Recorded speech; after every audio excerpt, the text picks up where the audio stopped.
Mike Gravel is the senator who exposed widespread atrocities by the US in Vietnam War. Senator, has the US committed crimes against humanity in Afghanistan, Libya, Iraq? And why is no US politician today exposing that?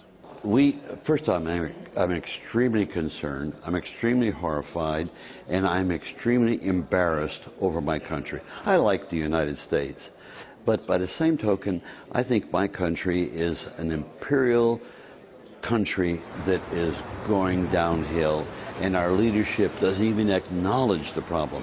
We spend more in defense than all the rest of the world put together, and we're broke. 1/3 of our children don't even graduate from high school. We're 26th in the world with respect to education. Our health care system is a joke, and yet we're told, oh, we Americans, we're the smartest, we're the best in the world. This phony triumphalism. And it's turned into a device to cause Americans to live in fear. Fear of a terrorist attack on you as an individual, yet you have 1,000 times more likelihood to catch cancer than ever be hurt by that. And so here the United States, in Afghanistan and Iraq and Vietnam in the era, all these American soldiers have died in vain.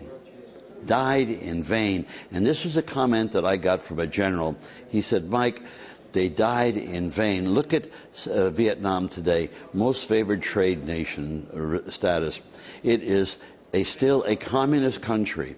So we ask yourself, 3 million Southeast Asians were murdered as a result of our activities, 58,000 Americans, and what has changed? Nothing. So this fear of communism and what it meant is that these people died in vain. They're dying in vain in Afghanistan today. They've died in vain in Iraq. When Obama says, you know, we're leaving, Maliki is throwing us out of Iraq. Maliki is a corrupt government, and you're going to see essentially a civil war. As soon as we leave the scene, it's going to be the mess that it was before, but here, all I can say about what the United States is doing, it's immoral. As a result of 9/11, we have altered our moral compass, and people begin to getting used to brutalizing each other. This is what happens. We Americans used to think, oh, what happened in Germany could never happen with us. Well, it's happening with us. And it's happening to the detriment of our global position, because we have lost we've lost respect, because people now fear the United States, because we're like a drunken person. We'll go to war anywhere if you threaten us. And then think of the morality of being able to, a government official, whether it's military or not, puts your name on a list because he thinks you're a traitor or you're a terrorist, puts the name on a list. Then we dispatch a drone to follow you, and then we eventually take it upon ourselves to kill you without any trial, without any evidence, and then kill about 10 other civilians that happen to be standing next to you. The morality of that, removing the responsibility. In fact, that was so difficult for people to understand, that when you drop bombs from the air on people, you don't see them die. They're down there. You don't see them. And so that removes the moral responsibility. I saw this serving in the United States Senate, when we would debate and say, here, our actions are causing people to die. There's no sense of that. They're too far away. We've not matched the progress in the private sector of technology and science with the ability to govern ourselves in a proper fashion. We don't have a democracy. We have a system of representative governments worldwide, and that is not good enough for the people to govern themselves in the 21st century. Is President Obama guilty of crimes against humanity over Libya and the continued participation in Iraq and Afghanistan? Oh, I could give you the proof. After he got elected President of the United States, a lot of progressives felt that and Obama campaigned that he was going to be transparent and we're going to have a new level of democracy. He was asked a question as to whether or not there would be a possibility that we would begin an investigation of the invasion of Iraq by George Bush, which was a crime. It was an absolute crime. And what was Barack Obama's response? Well, we don't look back. That means we don't want you, the American citizens, to see what happened, because you may turn around and accuse us of doing the same thing. Well, it's even worse than that. It's not an accusation. He has been doing exactly the same thing as George Bush did. Here, most people aren't aware of the fact that last year, the Obama administration chased out of the United States, expulsed them, over 500,000 people. Expulsed from the United States. I mean, if we had a media that was at all honest, this would have been front page. This would have been hotly discussed. Here, Obama is raising $1 billion for his re-election campaign, and he's made the statement, which demonstrates what little respect he has for the people. He's made the statement, we're not going to take any money from special interest.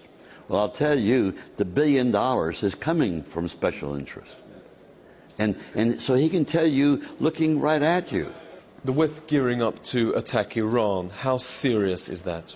The irresponsibility of Netanyahu and the lies. No, I don't have to. I'm not telling you anything new. Sarkozy says he's a liar. So in my humble status as a private citizen, that I tell you that Netanyahu is a liar is nothing new. But he is a liar because he's made statements about Iran that are absolutely ridiculous. And all it is to create the fear for the people within Israel.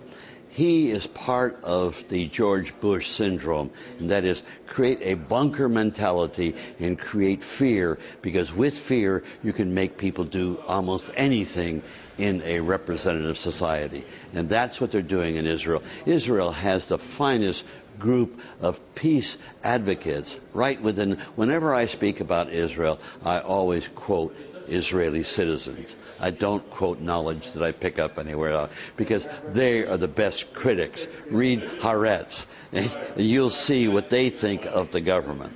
And so this whole ginning up of a war with Iran, very dangerous, because Iran is not Syria, not Lebanon. Iran is a proud nation, and they have missile capabilities.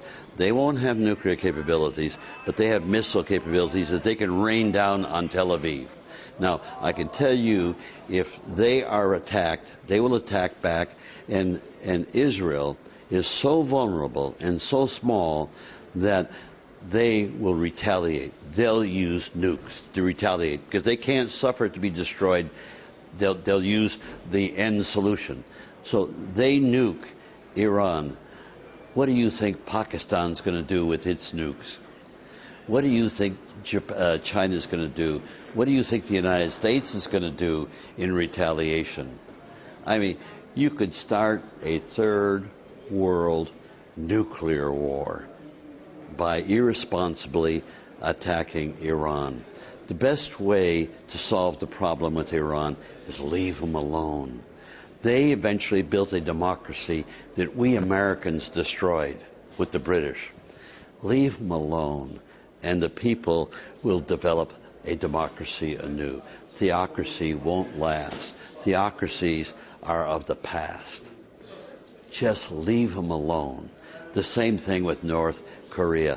Take out the 26,000 American troops in South Korea and leave them alone, and they'll find their way to a better form of government. Why are you worried about US energy companies and what they're doing to the United States environment? I'm very concerned, but also I'm very realistic. I came from an oil state, and I'm the person that brought about the construction of the Alaska pipeline literally single-handedly. I even had to fight the oil companies to get them to agree, and then they did the studies, the environmental studies.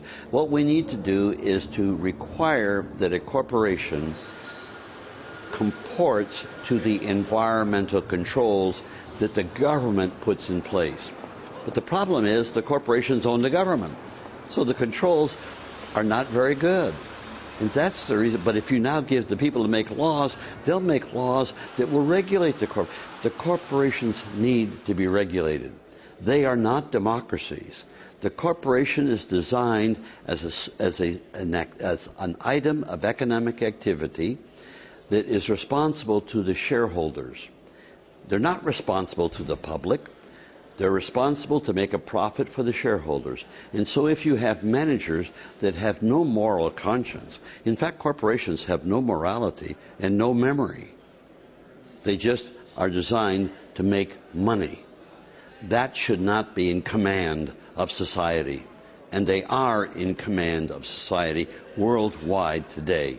And that has to change, because that is going to lead to the destruction of our planet, because it is uncontrolled. And we see this with corporations, with the financial situation and the meltdown that's taken place. Again, that's irresponsible corporate activity that must be controlled. And of course, in the United States, you've got the conservatives and the Tea Parties. Oh, we got too much regulation. You know, trust the market. The market is the vehicle of greed and making profit. That's what you want to trust the life of your children to in the future? Don't you dare even talk about that. Corporations are a device that should be controlled by the people, and the only tool the people have to control their collective activity is government. And so when people say government is bad, government is a tool. It can do good, it can do bad. If it's properly designed and controlled and in the hands of the people, and the people have a role in how the government will operate, now you have a win-win situation. I don't know if I mentioned to you the famous words of Marcus Cicero. Did I mention him? Okay. Well, it says it all, that people are free if they participate in power. I know of no country in the world today where the people are really free. Mike Gravel, Chairman of the Democracy Foundation, thank you for speaking with RT.